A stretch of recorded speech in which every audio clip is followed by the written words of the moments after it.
Now, here are two things that happened in Britain today, just one day. First, an illegal migrant from Sudan was found to have brutally murdered 27-year-old mother Rhiannon White in Walsall. He should never have been in the country to begin with.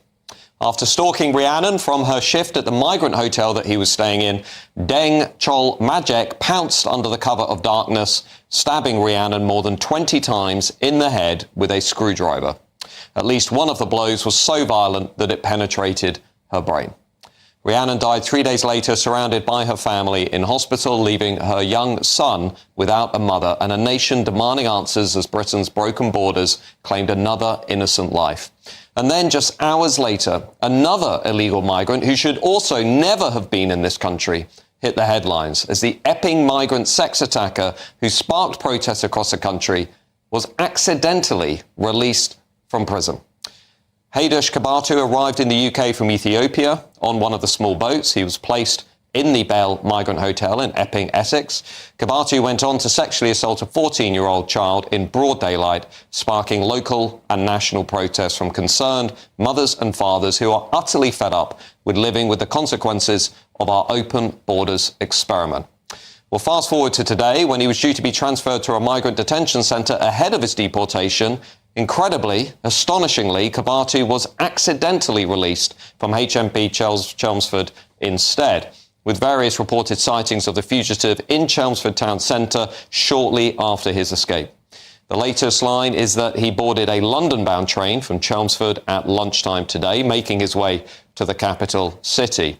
As things stand, that monster is once again roaming our streets. The British state incompetent, completely unable to control what is happening in our country. It is nothing short of a total disgrace. These are just two of countless shocking examples of migrant madness here in Britain. Why are these men even in our country to begin with? And how many more will we hear about in future news bulletins? Britain's future looks less certain than ever.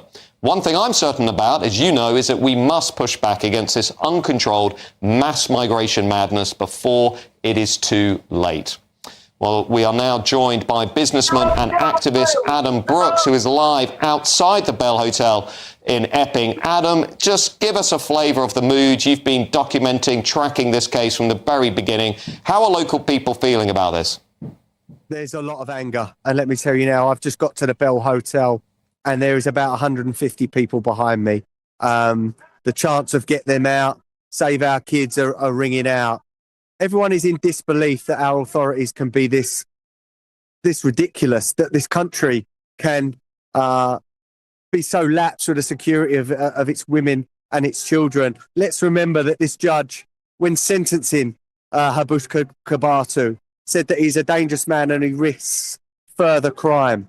Now, he is somewhere in London and women and children are at risk. And this is just unbelievable. I can see this protest today escalating, if I'm honest. More and more people are pulling up.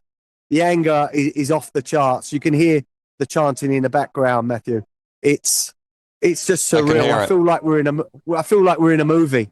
You know, this country cannot be, can't be this mad. It really can't. And Adam, how many local people are down there, and what's your best guess as to how this protest is going to evolve in the hours and days ahead? Look, there's 150 people or so behind me. They're playing music and they're chanting at the moment. But as I just said, there are cars pulling up. There are people walking up behind me and that. So, I think this is going to become quite a big protest later tonight. Mm.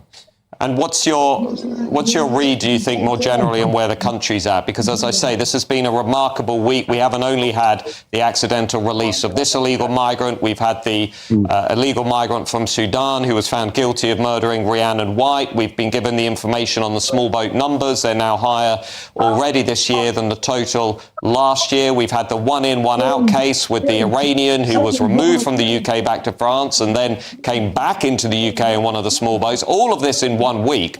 I mean, what's your read on the national mood?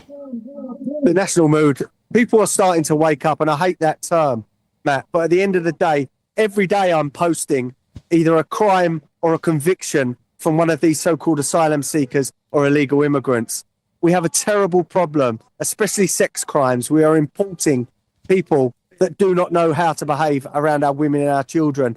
And the national mood, reflects that now. They are waking up. People are scared and people are angry. And the fact that we are paying for these people as well via our taxes, enough is enough. This Labour government needs to get a firm hold on this problem, call a national emergency and sort this out, because, it's Epping today and it'll be another town tomorrow. Communities are being ripped apart by these crimes, Matt. Absolutely. Well, this is Adam Brooks down there on the ground. We're going to stay with Adam over the next hour or so, just in case things do indeed continue to escalate. I just want to bring in the panel, commissioning editor at The Spectator, Lara Brown, and political commentator Martin Abrams. Lara, you couldn't make it up. This is absolutely ridiculous. No, you couldn't. And I think every time I understand how dysfunctional the British state is, they prove they're worse than I thought. I think there's a bigger story here. I was reading before I came on a paper by David Spencer at Policy Exchange. Wrongful prison releases have become an epidemic that no one is talking about. The last set of data we have shows that they increased by about 100% last year. So this is a headline story. This is someone that's really scary to have on the streets. But potentially every day, roughly, we had about 300 last year, people are being released by accident. They should have been going to see lawyers, they should have been going to appointments. Instead, they're being allowed back onto the streets. And do you think that the governor of this prison should indeed be made to resign, or do you think it could even go higher than that, and we will see people over the weekend calling even for the likes of David Lammy and others to step down? I can't see why the governor wouldn't resign over this. One of your main jobs as the governor of prison is to make sure that you keep track of your prisoners. Prisoners go missing in the system all the time. So I think there are real questions to be answered at the top. It's worth noting, we were promised an inquiry on Khalif's escape months and months ago. We still haven't had that fed back. I think, I would like to see the governor resign, but that feels like the least of it. I want to see the Justice Minister explain what's going on. Well, Martin Abrams, let me bring you in. What's your read as to the repercussions of this? Because this is not only an embarrassment for the British state, which looks basically incompetent in the face of this illegal migration crisis, it's also a pretty damning indictment on the justice and legal system. Well, Matt, after the Caerphilly by-election disaster for Keir Starmer, his day's gone from a disaster to a catastrophe in basically the error that we've seen at HMP Chelmsford. But this is an absolute disaster for the British state. But this goes a lot deeper. We need to look back as to what's happened to our prison system and our judicial system. This is the result of multiple decades of underfunding, of privatisation of our justice and prison system. And that's why Lara is absolutely correct. There's almost 300 accidental releases. That famous one at Wandsworth Prison, Khalif, the guy that was then charged with spying and things like that. Daniel Khalif. Daniel Khalif. It is an absolute shambolic affair, and what we need is more investment in our prison system. Absolutely. I'm going to come back to you in a moment, Martin. I just want to read out this statement from Essex Police, because I think the folks at home are going to want to hear this. We were informed by the prison service, they say, at 12:57 p.m. today of an error this morning surrounding the release of an individual. As a result of that, we've launched a search operation to locate them and are working closely with partner agencies. These fast-paced inquiries have shown that the man boarded a London-bound train at Chelmsford railway station at 12:41 p.m. We understand the concern the public would have regarding this situation and can assure you we have officers working to urgently locate and detain him. Martin, is that going to reassure people at home looking on? To be frank, I don't think it is. No, I don't think so. And, I said before we come on air, there needs to be proper accountability for this, because there's a massive mistrust with politicians and the wider establishment at the moment. And that's because when something like this happens, it's quickly swept under the carpet and no one is made responsible. David Lammy, in my opinion, is at serious risk here. Lara, where does the Labour Party go from here? Because as Martin said, it's not just a Caerphilly by-election. It's also not just the illegal migration crisis spiralling out of control. Numbers never been higher, as we learned this week. We've got the grooming gang inquiry in total chaos. We've had the one-in, one-out shambles with the guy being removed back to France, only to come back into the UK in one of the small boats. I mean, what on earth is going to be going on in number 10 Downing Street right now? I mean, it's a fascinating time to be a journalist, because every week we're having conversations about, could things get worse for Labour? And then things get worse for Labour. It's amazing. I'd say Starmer's last 5 or 6 weeks in government would have toppled any Noughties government. They've been that bad in the media, and he's limping on. I think somebody in the next couple of weeks is going to have to go.